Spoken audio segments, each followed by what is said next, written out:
서울광역방송센터입니다. 더불어민주당 검찰 독재정치 탄압 대책위원회가 쌍방울 대북 송금 사건 관련 이재명 대표를 수사하고 있는 수원지검 검사들 실명 일부를 공개해 여야 간 공방이 벌어지고 있습니다.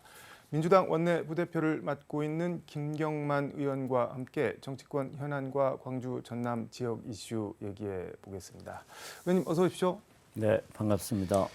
민주당 검찰 독재정치 탄압 대책위원회가 그저께죠 기자회견을 열고 쌍방울 그룹 대북 송금 수사를 맡고 있는 수원지검 형사 6부 검사들 실명 일부를 공개했는데 다 공개한 건 아니고 수원지검 검사장, 2차장 검사, 6부장, 6부 부부장 이렇게 공개를 했는데 국민의힘에서는 좌표 찍기다 검사들 좌표 찍어서 뭐 망신 주고 개딸들한테 뭐 하라고 지금 뭐 종의 지령을 내린 거 아니냐 이렇게 반발하고 있는데 검사 실명 공개 이거 어떻게 봐야 되나요? 지금 이제 정치 검찰 시대라고 이야기를 많이 하는데 사실 뭐 조작 수사다, 편파적 봐주기 수사다 이런 부분이 도를 넘어서고 있는 건 사실이지 않습니까? 근데 이미 금융 실명제도 있지만 정책 실명제 해가지고 공무원들이 본인들이 하는 정책이라든지 또 본인들이 하는 주요 업무 이런 부분에 대해서는 전부 다 공개되고 있는 것이 사실이지 않습니까?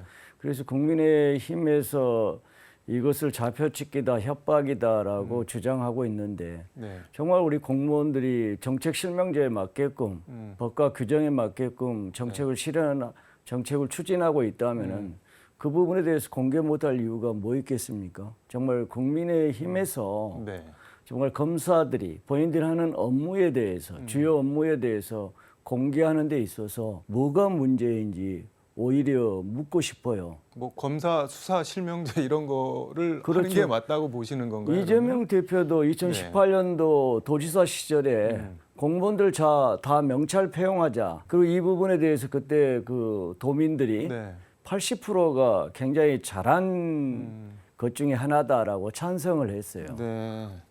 근데 사실 뭐 요새는 뭐 어느 검찰청이든 수원지검도 마찬가지고 홈페이지 들어가면은 조직도랑 뭐 검사 배치표 이래갖고 뭐 평검사 실명이랑 방 호수까지 다 나와서 공개가 뭐 아주 새로운 건 아닌데 어떻게 보면은 근데 새삼 공개한 거는 거꾸로 좌표를 찍어준 거 아니냐 이 사람들이다 가서 뭐 좀 해라 이렇게 한 걸로 보일 수도 있는데 민감하게 생각할 필요는 없고요. 여러 가지 그 편파적 봐주기 수사, 뭐 조작 수사 이런 의혹을 갖고 있다 보니까 그런 의혹이 무성하니까 좀 그런 떳떳하게 좀 공개적으로 좀 명확하게 수사하자 이런 취지로 좀 이해를 하시면 좋을 것 같습니다.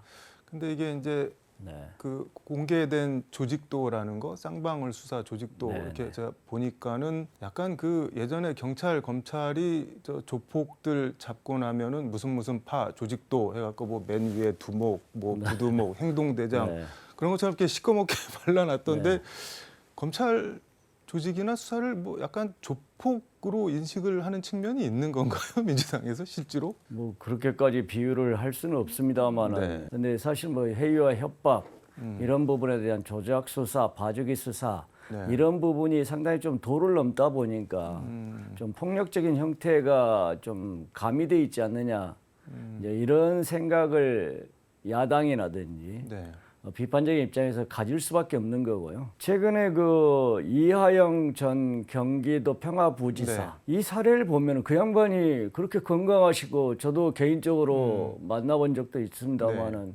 그렇게 풍채가 건강하신 분이 그 안에 있으면서 이빨이 3개가 빠질 정도로 여러 가지 스트레스를 받고 있다라고 그래요.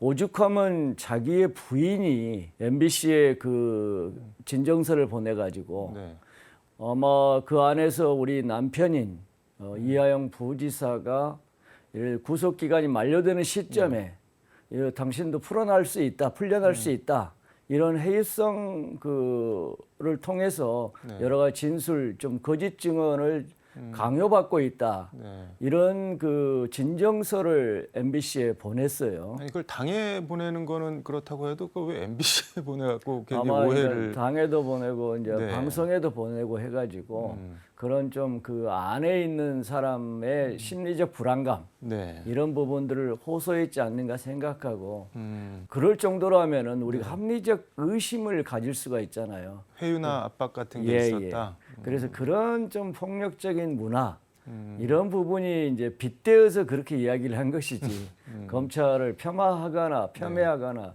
이런 의도는 전혀 아니다. 근데 민주당에서는 뭐 친윤 검사 카르텔 선택적 네. 수사 이런 얘기들을 하는데 이거는 네. 뭐 어떤 얘기인 건가요? 지난 6월 달에 아마 네. 이원석 검찰총장이 주가 조작에 대해서는 일벌 벗게 하겠다. 패가 망신할 정도로 엄단하겠다. 네. 이렇게 말씀하셨어요. 네. 그렇지만 김건희 여사의 도이치모터스 주가 조작이라든지 또 쌍방울의 김성태 전 회장 같은 경우에 반복적인 주가 조작, 시세 조정 이런 혐의를 많이 그 지적을 했었거든요. 근데 실제적으로 기소된 건은 네. 부정거래 행위, 형량이 아주 낮은 부분만 가지고 지적을 했단 말이죠. 네. 안 그러면 주가 조작 이 부분도 좀 상당히 센 형량 가지고 네. 기소를 하거나 적시를 했을 텐데 가장 낮은 부정거래 행위 자체만 가지고 하는 것 자체도 뭔가 좀 김성태 전 회장과 좀 딜이 있지 않느냐 하는 의혹을 우리가 가질 수가 있잖아요. 하긴 이거 보면은 800만 달러를 북한에 송금을 했다고 하더라도 지금 검찰은 외국환 거래법만 적용을 해서 기소를 했는데 이거 국가보안법으로 하면은 뭐 징역 10년까지도 갈 수 있는 건데 외국환 거래법은 징역 1년이 상한인데 뭐 그런 것도 좀 있어 보이네요. 그러니까. 그렇죠. 두 가지가 있죠. 네. 가장 형량이 큰 것이 국가보안법상의 편의 제공. 네. 북한 쪽에 이렇게 밀반출했다면은 제공했다면은 그 부분에 해당될 경우에는 10년 이하의 징역에 네. 이렇게 처할 수가 있고 또 50억 원 이상을 국외로 해외 재산을 도피했다.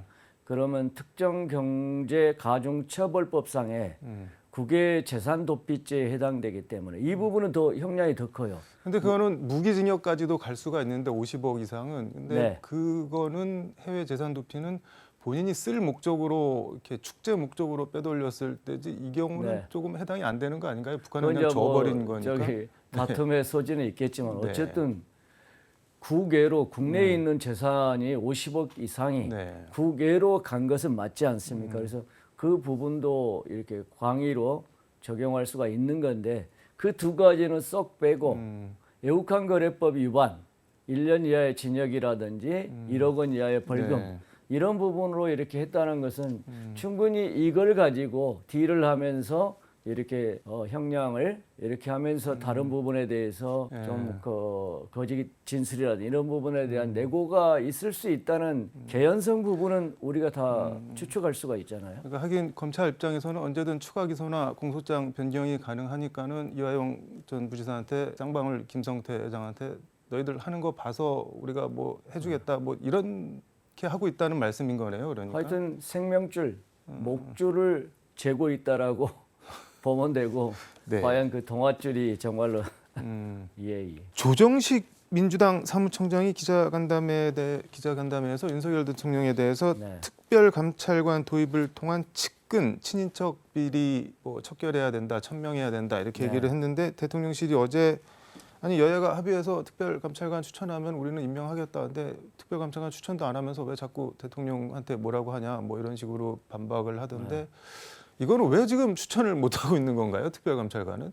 나는 우선은 저기 용산의 대통령실이 그 여당의 벽 뒤로 숨은 거 아니냐. 아 벽대로 숨었다. 나는 저 여당한테 이렇게 방어막을 밀어줬다. 네. 이렇게 생각하고 오히려 지금 국민의힘 쪽에서는 문재인 정부 때 특별감찰관을 임명을 안 했으면서 왜 우리대로 하라느냐 이런 핑계를 대는데 사실은 국민의힘도 용산 대통령실의 눈치를 보는 것 같아요. 왜냐하면 문재인 정부 때 네. 우리가 민정수석실이 있었잖아요. 공수처도 있었지 않습니까? 네. 다시 말해서 대통령 영부인과 대통령 배우자와 사촌인의 친인척 이 부분을 관리할 수 있는 시스템은 다 있었단 말이죠. 네. 그런데 지금은 민정수석실 없지 않습니까? 또 배우자를 관리할 수 있는 제2부속실도 폐지된 상태이잖아요. 네. 사실상 우리가 배우자와 친인척에 대한 잘못된 부분이 있었을 경우에 네. 이를 감찰할 수 있는 시스템 자체는 전혀 없단 말이죠. 그래서 특별 감찰관을 네.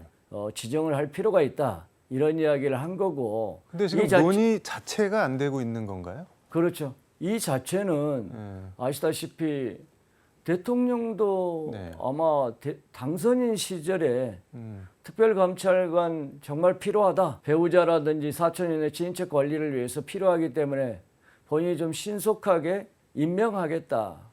이렇게 말씀하신 바가 있어요. 아, 대통령이 직접 그렇게 말씀을 하셨어요? 대통령이 말씀하신 사항입니다. 그런데 이제 그대로 강감무소식이다 이거죠. 그런데 최근에 여러 가지 친인척 관련해서 친인척 비리의 개연성이 있는 그런 의혹 사건들이 계속 일어나고 있고 확산되고 있지 않습니까? 만약 이게 권력으로 이런 부분들을 옹호하고 더 확산시키는데 조장을 하고 있다. 만약 나중에 밝혀져 가지고 이런 부분이 된다면 오히려 대통령실이나 또 대통령 본인을 위해서도 바람직하지 않다. 그렇다면 특별감찰관을 통해서 이 부분을 좀 털고 갈 필요가 있고 완화시킬 필요가 있지 않냐. 이런 측면에서도 좀 임명을 할 필요가 있다. 이런 뜻이 되겠습니다. 아니, 대통령 본인께서 빨리 임명하겠다라고 얘기를 했는데 왜 국민의힘에서는 논의 자체를 누구를 임명할 추천할지 논의 자체를 안 하고 있는 건가요? 그러니까 이제 그게 참 그 우리의 여당의 입장이란 게 실질적으로는 용산이 전부 컨트롤 타워이기 때문에 그쪽의 입장을 보지 않는가 생각하고 나의 진짜 의도는 이게 아니야.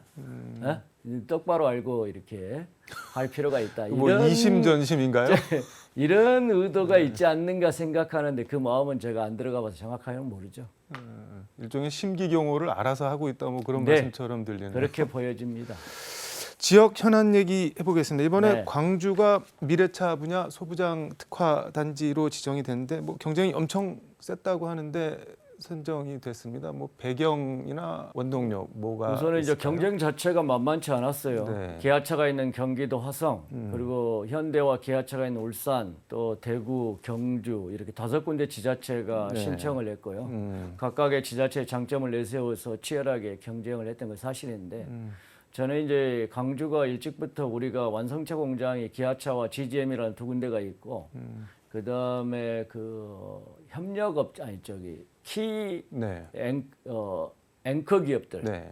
현대모비스나 LG이노텍이라든지 한국알프스 이런 앵커 기업들이 강주의 투자 의사를 밝힌 바가 있고 또 여기에 그 제2차, 제3차 협력업체들이 한 100여 개가 충분히 있고 그래서 이 강주의 산업계 네. 그다음에 강주 지자체 그리고 강주의 국회의원들 이런 민관학이 하나로 뭉쳤다. 강주의 경청도 마찬가지고요. 네. 그래서 누구보다도 소부장 특화단지는 강주가 미래 모빌리티 도시로 나아가기 위한 하나의 디딤돌이다. 이것에 대한 의지를 하나로 모았기 때문에 가능했다라고 생각을 합니다. 국회 산자위원이신데 혹시 네. 의원님도 뭐 역할을 좀 하신 게 있을까요? 저는 저기 강주에 내려가서 제일 먼저 가본 데가 기아자동차고 GGM입니다. 네. 그리고 진국산단이나 빅그린 산단 여러 산단을 볼 수가 있었어요. 그걸 보면서 네. 강주가 자동차 산업이 제조업의 40% 이상을 차지하는데 앞으로 이제 내연계 기관차 시대는 끝났다. 미래차는 친환경차하고 자율주행차인데 이런 미래차로 이제 강주 자동차 산업이 전환을 해야 된다. 네. 그러기 위해서는 금년에 우리가 국가산단 100만 평을 국토부로부터 지정을 받았는데 여기를 기초로 해서 기존의 빅그린 산단, 진곡산단이 한 60만 평 되는데 각각 이걸 트라이앵글로 해서 자동차 산업 전환을 위한 미래차 소부장 특화단지가 반드시 돼야 되겠다. 이런 생각과 의지를 네. 같이 했고요. 기회가 있을 때마다 산자부 장관, 현안질이라든지 국정감사 할 때 네. 소부장 특화단지 왜 미래차 대한민국 그렇게 반도체 산업 못지않게 중요한데 이걸 빨리 안 하느냐 해서 결국은 금년 초에 하겠다. 이런 발언을 이끌어내고 또 그게 동력을 모을 수가 있었습니다. 지금 반도체 분야 소부장 특화단지 이거는 탈락을 했는데 이건 네. 앞으로 더 여지가 없는 건가요? 뭐 추가 지정 가능성 같은 거? 아직은 이제 확실하게 모르는데 다만 강주와 전남이 신청한 그 패키징 분야 이 분야는 다른 지자체도 신청을 했지만은 패키징 분야는 선정을 안 했습니다. 그래서 반도체는 일찍이 강주와 전남의 상생협약 1호 사업이고 그다음에 재생에너지라든지 전력 용수, 인프라, 인력 네. 이런 부분들은 강주 전남이 강점이 있거든요. 이게 탈락이 아니라 미선정인 건가요? 그러면은? 우리로 봐서는 그렇게 주장을 하고 싶고 주장을 해야죠. 그래서 반도체도 여러 분야가 있지만 장비 분야도 있고 네. 이런 중소기업이 또 참여할 수 있는 패키징 분야 이런 분야에서도 빨리 좀 지정해서 좀 추가할 필요가 있다. 이런 분야를 계속 강조한다면 개연성 네. 선정할 개연성은 충분히 있다라고 보여집니다.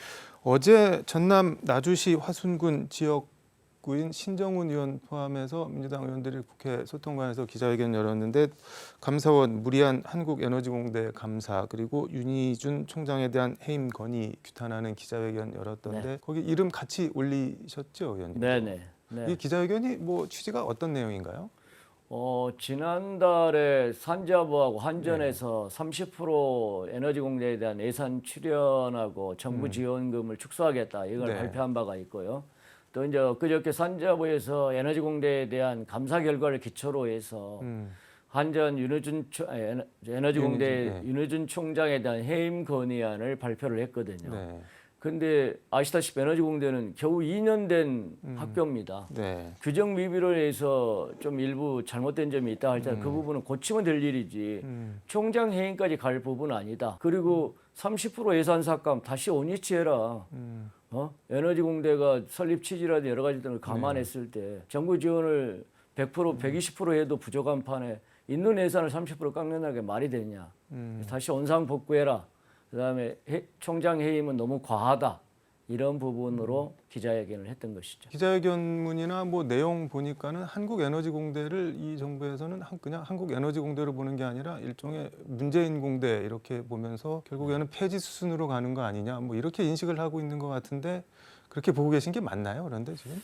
거기까지는 좀 과할 수는 있는데 다만 이제 에너지공대를 바라보는 시각 자체가 네. 여야가 합의로 해가지고 한 에너지공대 관련법을 네. 통과를 시켰거든요. 그러는데 에너지공대 설립 취지가 뭡니까? 기후위기 에너지전환 시대에 에너지 100년 대계를 좀 만들자. 네. 그리고 국가 균형 발전을 추구하자. 그래서 호남민들한테는 그냥 단순한 대학 이사에 훨씬 더 큰 의미를 가지고 있거든요. 근데 그걸 이제 문재인 정부의 핵심 공약으로 추진했던 대학이다. 이래서 여러 가지 정책에서 문재인 정부의 색깔을 지우고 있는데 네. 아마 그 탈원전 때문에 그 원전에 대한 믹싱 이런 부분 때문에 현 문재인 정부는 윤석열 정부는 그렇게 나가고 있잖아요.